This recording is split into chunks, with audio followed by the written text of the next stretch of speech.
Alert, and Korea issues shock Trump announcement, they re-melting down.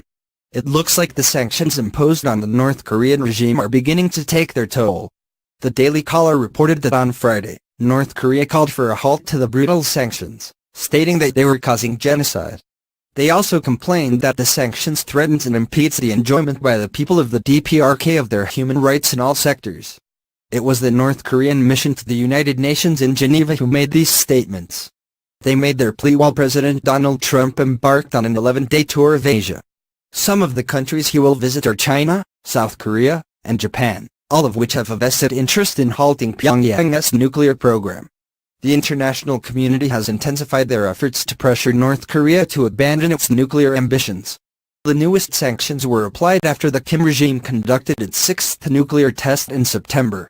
In response to the nuclear test, the United States unilaterally imposed sanctions on 7 North Korean citizens as well as 3 North Korean organizations. The United States claims that these entities are involved in human rights abuses, including forced labor. The United Nations Security Council also ramped up their sanctions in September.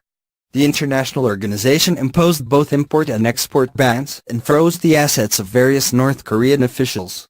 The Daily Caller states that North Korea's request comes only a month after a UN expert stated that international sanctions could be causing harm to important economic sectors and cost human rights issues. The North Korean mission claims that the sanctions are blocking the delivery of important medical supplies.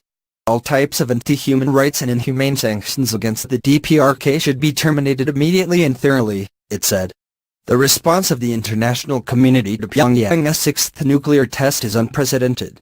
Even China has taken a harsher stance on the rogue nation.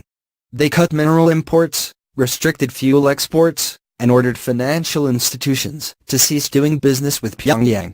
While North Korea has faced sanctions previously, it has never dealt with this level of punishment.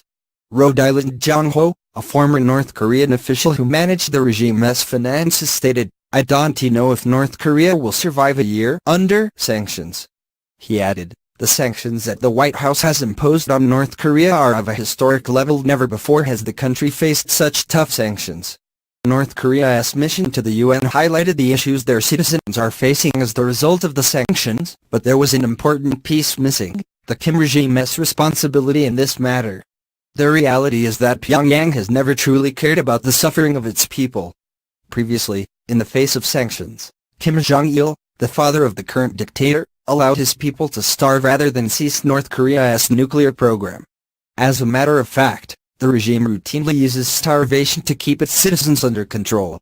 The regime has imposed an oppressive system of control over its people, all in an attempt to maintain their power. The punishment may be harsh, but it is clear that there is only one party who can put a stop to it: Kim Jong-un.